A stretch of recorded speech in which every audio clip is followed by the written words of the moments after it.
تعالي بقى نشوف وصفتنا النهاردة. سهلة وبسيطة واقتصادية جدا، مكوناتها موجودة في كل بيت، حاجة كده بتدوب في البق. ولا تقوليلي الفطير المشلتت ولا القرص الفلاحي، حاجة فطير وهمي تحفة. كملي معايا الفيديو للآخر، مش هتندمي لأن الوصفة حصرية عندي أنا وبس. يلا بينا. بسم الله الرحمن الرحيم. في طبق هنحط كيلو من الدقيق، كيس من الخميرة الفورية، معلقة من السكر، رشة خفيفة من الملح. ولو هتضاعفي الكمية في الصيف هتحطي كيس خميرة فورية واحد، تمام، ومعلقة سكر واحدة. لكن لو في الشتاء هتضاعفي الكمية يبقى هتحطي كيسين من الخميرة الفورية ومعلقتين من السكر. المواد السائلة عندنا لبن رايب، ما ينفعش لا لبن حليب ولا مية، تمام، لأن اللبن الرايب هيخلينا الفطير في حتة تانية وبيدوب وطري جدا.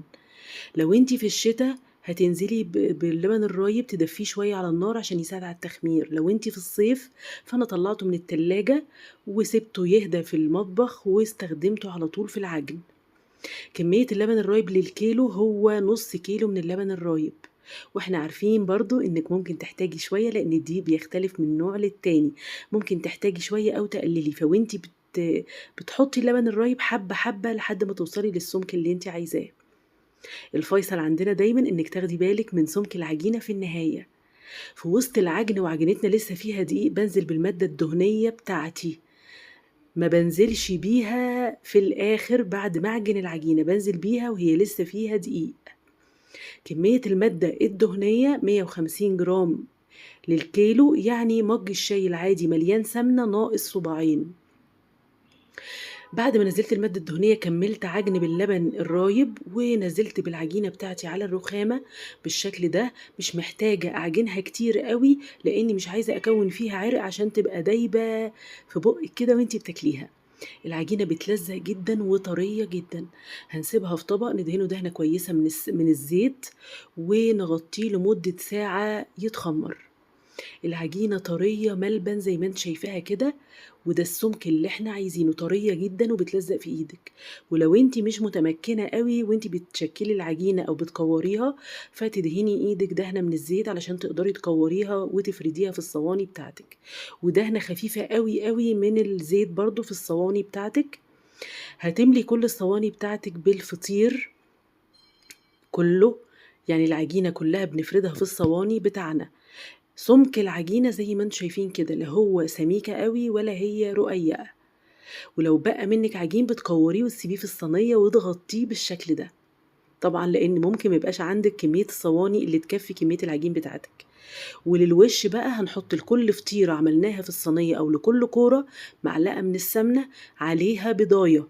لو انت عاملة كيلو، لكن لو ضاعفتي الكمية هتحتاجي بيضتين، وعلى كل كورة او كل فطيراية هتحطي معلقة سمنة والبيض وتقلبيهم كويس، وننزل برشة خفيفة او يعني ربع معلقة صغيرة من القهوة او على طرف المعلقة، تمام. وهندوب القهوة، هتتكتل منك شوية ما تقلقيش، بس هندوبها كده على جوانب الطبق لغاية ما تندمج تماما مع السمنة والبيض، هتديكي لون تحفة جدا للفطير. في الوقت دوت هنسخن الفرن بتاعنا على درجة حرارة متوسطة 180 على الشبكة، مولعين الفرن من فوق ومن تحت. بعد ما سيبنا الصواني بتاعتنا كلها تتخمر لمدة ساعتين، ببتدي بأول فطيرة فردتها في الصينية وبدهنها بالدهان بتاعنا اللي احنا عملناه، السمنة على البيض على القهوة، وندخلها الفرن 10 دقايق بالظبط. الفرن شغال من فوق ومن تحت، هتطلع لك بالشكل التحفة ده. حاجة طرية جدا بتدوب في البق، هشة، طعمها تحفة. صدقيني مش هتبطلي تعمليه من سهولته ومن طعمته، وهتستغني حتى عن الفطير المشلتت اللي كلنا بنحبه من جماله. زي ما انتم شايفين كده يا جماعة، لونه تحفة، مش هياخد معاكي وقت ابدا في الفرن. لازم تبقي واخدة بالك ومركزة، وتاخدي بالك بنولع من فوق ومن تحت، والفرن لازم يبقى سخن جدا علشان الفطيرة بتاعتك تفضل طرية جدا وما تنشفش.